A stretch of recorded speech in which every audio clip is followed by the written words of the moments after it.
Welcome back to the new vlog. আজি আকৌ এটা নতুন ৰেচিপি লৈ আপোনালোকৰ ওচৰলৈ আহিছোঁ। আজি বনাবলৈ গৈ আছোঁ পনীৰ বাটাৰ মছলা। ৰেষ্টুৰেণ্টৰ নিচিনা পনীৰ বাটাৰ মছলা বনোৱা একেবাৰে ইজি। আমি অতি সহজতে ঘৰতে বনাই ইয়াক খাব পাৰোঁ। গতিকে বেছি দেৰি নকৰোঁ আৰু আজি বনোৱা ষ্টাৰ্ট কৰোঁ।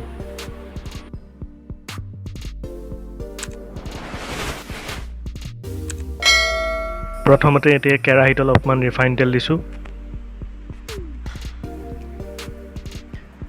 এতিয়া এটুকুৰা ডালচিনি, কেইটামান লং আৰু কেইটামান ইলাইচি দিছোঁ। এতিয়া সৰু সৰুকৈ কটা পিঁয়াজখিনি দি দিছোঁ।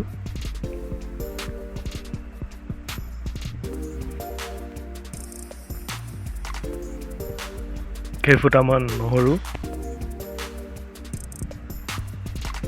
আদা আৰু এটা জলকীয়া দি দিছোঁ। এতিয়া আমি গোটেইখিনি ভালদৰে লৰাব লাগিব।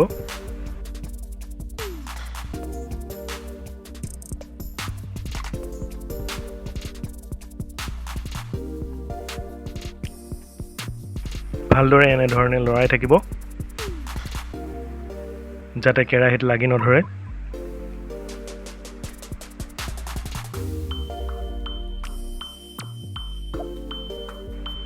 পিঁয়াজখিনি অকণমান কোমল নিচিনা হ'লে কটা বিলাহীখিনি দি দিব।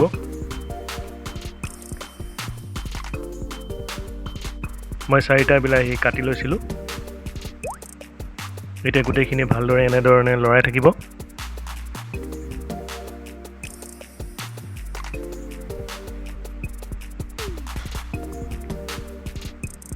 এতিয়া ইয়াত অলপমান কাজু দিছোঁ আৰু কাজু দিয়াৰ পিছত গোটেইখিনি আকৌ ভালদৰে লৰাই থাকিব।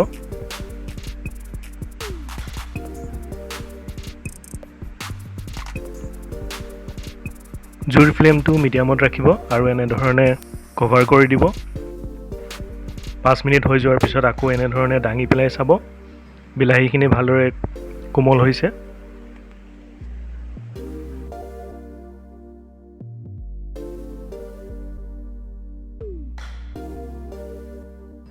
আমাৰ এইখিনি ভাজা হৈ গৈছে। এতিয়া আমি খৰখেদা কৰিব নালাগে, এইখিনি অলপ ঠাণ্ডা হ'ব দিব লাগিব। তাৰপিছত এইখিনি এটা মিক্সি জাৰত দি পেলাই এটা ফাইন পেষ্ট বনাই ল'ব লাগিব। এইখিনি এতিয়া আমি এটা মিক্সি জাৰত দিম আৰু মিক্সি জাৰত দি এটা পেষ্ট বনাই ল'ম।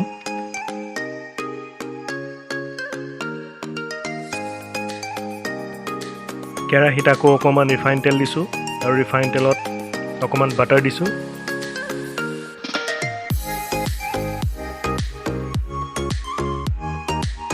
এতিয়া অকণমান গোটা জিৰা ইয়াতে দি দিছোঁ। 2টামান তেজপাত দিছোঁ।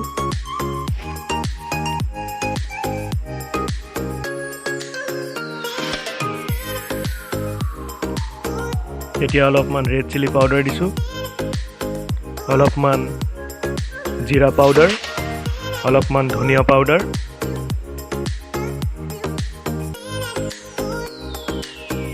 অলপমান গৰম মছলা আৰু অকণমান হালধি পাউডাৰ দিছোঁ। এতিয়া এইখিনি অলপ লৰাই দিব।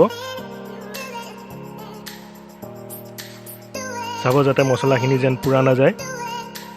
এতিয়া ইয়াতে আমি বনোৱা পেষ্টখিনি ইয়াতে দি দিছোঁ।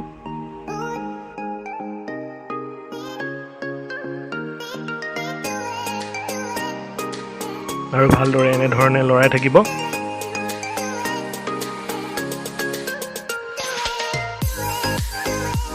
যিহেতু মিক্সি জাৰটোত অলপমান পেষ্ট লাগি আছিল, গতিকে সেই জাৰটোত অলপমান পানী দি সেই গোটেইখিনি কেৰাহীটোত ঢালি দিছোঁ।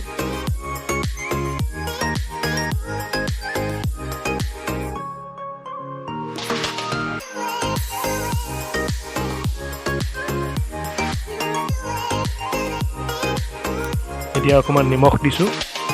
নিমখটো আপোনালোকে টেষ্ট অনুসৰি দিব।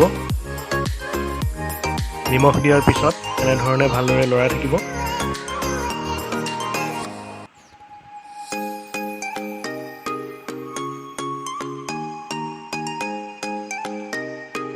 এতিয়া ইয়াতে অলপমান ক্ৰীম দিছোঁ।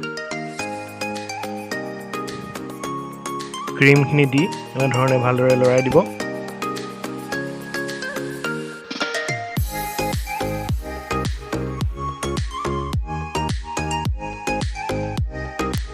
এতিয়া অলপমান কচুৰি মেথি দিছোঁ।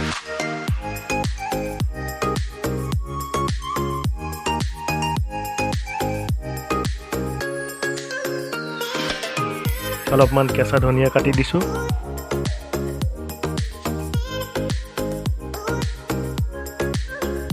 এনেধৰণে ভালদৰে লৰাই দিব। তাৰপিছত ইয়াতে সৰু সৰুকৈ কাটি থোৱা পনীৰৰ পিচখিনি দি দিব। মই ইয়াতে 250 গ্ৰাম পনীৰ ইউজ কৰিছোঁ। পনীৰখিনি দি এনেধৰণে ভালদৰে লৰাই দিয়াৰ পিছত 5 মিনিটৰ কাৰণে এইখিনি ঢাকি দিব মিডিয়াম ফ্লেমত। 5 মিনিট হৈ যোৱাৰ পিছত এনেধৰণে ভালদৰে লৰাই দিব।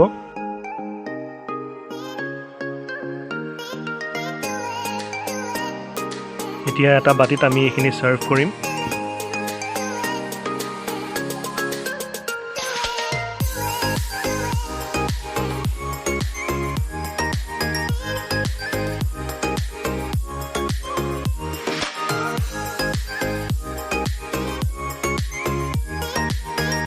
এতিয়া ফাইনেলি এইখিনিত অলপ ক্ৰীম দিছোঁ। এতিয়া গৰমে গৰমে ৰুটি বা ভাতৰ সৈতে পৰিৱেশন কৰিব পাৰে। আজিৰ ভিডিঅ'টো কেনে পালে জনাব। যদি ভাল পালে লাইক কৰিব, শ্বেয়াৰ কৰিব আৰু কমেণ্ট কৰিব আৰু চেনেলটো ছাবস্ক্ৰাইব কৰি ল'ব। That's it for today. Thanks for your time.